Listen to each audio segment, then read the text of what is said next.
دیدن این مکانهای وحشت انگیز برای کسایی که قلب ضعیفی دارن مناسب نیست. در این لیست 5 تا از ترسناکترین مکانهای دنیا رو معرفی کردیم که به دلیل حضور عناصر غیر طبیعیشون به عنوان مکانهای مخوف شناخته میشن. حتما تا آخر ویدیو همراه هم باشین که تو انتهای ویدیو یکی از ترسناکترین جاهای دنیا رو بهتون معرفی کنم.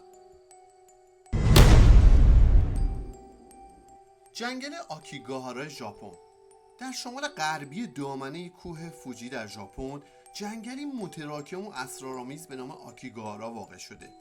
در نگاه اول اینجا یک منطقه سرسبز با درختای جنگلی و سنگای آتشفشانیه. معنی کلمه آکیگاهارا یعنی دریای درختان. شاید بافت متراکم درخت‌های این جنگل باعث شده نور خورشید و جریان باد به سختی به سطح زمین برسه، دلیل انتخاب اسمش بوده. اما پشت این زیبایی طبیعی، جنگل به دلیل تعداد نگران کننده ای از افراد که تصمیم به خودکشی درون عمق اون رو داشتن، به جنگل خودکشی شهرت پیدا کرده. این پدیده تلخ به قدری تکرار شده که مقامات ژاپنی رو مجبور کرده که تابلوهایی رو در جنگل قرار بدن تا آدم‌ها رو از فکر شومی که در این مکان به ذهنشون میرسه منع کنن. روی این تابلو نوشته به فرزندان و خانواده‌تون فکر کنید. زندگی شما هدیه‌ای از طرف والدینتون به شماست. در کتاب‌های تاریخی نوشتن که این جنگل مکانی بوده که راهبان به اونجا میرفتن تا خودشون رو به مرگ از راه گرسنگی دچار کنن. به دلیل این تاریخچه آشفته، اعتقاد بر اینه که ارواح اونهایی که در دل این جنگل خودکشی کردن بعد از مرگ در خاک جنگل هنوز هم زندگی میکنن. سیاهچاله‌های پاریس، فرانسه. باور کردنی نیست که زیر خیابون‌های شهر پاریس دالان‌هایی وجود داره که استخوان‌های بیش از 6 میلیون نفر در اون قرار گرفته. کاربری این راهروهای تو در ابتدا به عنوان معدن استخراج سنگ بوده، ولی در اواخر قرن 18 به دلیل پر شدن گورستان‌های شهر و مشکلات بهداشتی که به واسطه بیماری‌های همه‌گیر پیش اومد، تمام اسکلت‌های دفن شده در اون گورستان رو به این دالان‌ها منتقل کردند. برای سالهای طولانی این مکان مخوف فراموش شده بود تا اینکه به طور اتفاقی کشف شد و بعد از اون این تونل ها رو به جاذبه گردشگری تبدیل کردند. با این حال از اون زمان با تمام اجساد محبوس در این مکان وقایع عجیب و غریبی رخ میده. مثلا تصویر فردی که سالها گم شده به طور اتفاقی در فیلم یک گردشگر تو این مکان دیده شده، یا بعضیا شبح فیلیپ آسپار دربانی که در این تونل گیر افتاده بود رو داخل راهروهاش دیدن. بعضیا معتقدن که بعد از نیمه شب توی دالان‌ها صدای مردگان شنیده میشه و اشباح سرگردون جستجوگرها رو به عمق تونل جذب میکنن تا به دنبالشون برن. برج لندن، انگلستان. در طول تقریباً 1000 سال گذشته، برج لندن به عنوان یک قلعه، سکونتگاه سلطنتی، زندان و محل اعدام همیشه مورد استفاده قرار گرفته و در طول تاریخ شاهد مرگ بیش از هزاران نفر بوده. از جمله اونها میشه به آن بولین، ملکه انگلستان اشاره کرد که به دستور همسرش هنری هشتم، پادشاه انگلیس، به دلیل خیانتی که هیچ وقت صحت اون اثبات نشد در این مکان گردن زده شد. بعضی از بازدید کننده ها گزارش دادن که شبح بی سر ملکه بولین رو توی راهروهای قلعه در حالی که سر بریدش در دستاش بوده و قدم میزده دیدن.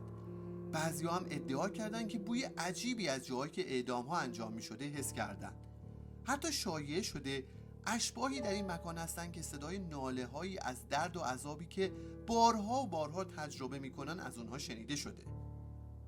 هنوز 2 تا مکان برای معرفی مونده که قرار حسابی شوکه بشی. کانال رو سابسکرایب کن که دیدن ویدیوهای بعدیمون رو از دست ندی. امارت مونته کریستو استرالیا به عنوان ترسناکترین خونه استرالیا شناخته میشه. این امارت در شهر جونی در نیو ساوت ولز توسط کریستوفر ویلیام کرالی در سال 1886 ساخته شد. در طی سالهای بعد این خونه شاهد اتفاقات عجیبی بوده. درباره خانم خدمتکار کرالی گزارش شده که از بالکن طبقه اول امارت سقوط کرده و بعدها یک پسر خدمتکار از آتش آسیب جدی دیده. همینطور یکی از فرزندان اونها بعد از افتادن از پله‌ها جونش رو از دست داد. از زمانی که این ملک در سال 1945 به فروش رفت، مالکان جدیدش در همون ابتدا متوجه شدن که حیوانای خونگیشون که یک سگ و گربه بودن به هیچ وجه وارد خونه نمیشن. چندین بار شاهد روشن و خاموش شدن غیر عادی چراغ‌های خونه بودن و حتی مهمون‌ها بارها ادعا کردند که ارواح کسایی که تو این خونه جونشون رو از دست دادن رو مشاهده کردن. حتی شبح همسر سازنده این عمارت که نقاشی اون در داخل خونه وجود داره در یک تصویر ثبت شده.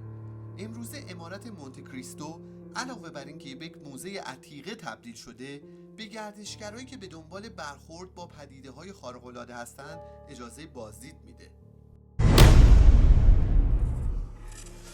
پوگلیا اسم یک جزیره نفرین شده در نزدیکی ونیز ایتالیاست که به عنوان یکی از مکان‌های مخوف تاریخ ایتالیا مشهوره. از سال 1793 تا 1814 که تا اون همه ایتالیا رو آلوده کرده بود، از این جزیره به عنوان منطقه تبعید و قرنطینه برای افرادی که به طاعون مبتلا شده بودن استفاده شده که روزهای آخر عمرشون رو به طرز خیلی ناراحت کننده‌ای در این جزیره سپری می‌کردن و فقط پزشکای طاعون رو می‌دیدن که یک ماسک ترسناک روی صورتشون داشتن. تخمین زده شده که حدود 160,000 نفر در این مکان از بین رفتن و بعضی که حال وخیمی داشتن رو زنده زنده به همراه جسدها یا آتیش زدن یا داخل چاه‌ها ریختن. در سال 1922 این جزیره به یک بیمارستان روانی تبدیل شد. برخی ادعا می‌کنند که بیماران در این جزیره برای آزمایش‌های غیر انسانی و شکنجه استفاده شدند و گاهن از چکش، دستگاه حفاری، اره و ابزارهای تراش بدون بیهوشی برای این آزمایش‌ها روی اونها استفاده می‌شده. بارها اشاره شده که هنوزم گاهی اوقات صدای جیغ و فریاد از داخل جزیره شنیده میشه. امروزه این جزیره متروکه به دلیل گذشته تاریکش حتی برای مردم محلی و گردشگرها هم ممنوع الورود شده.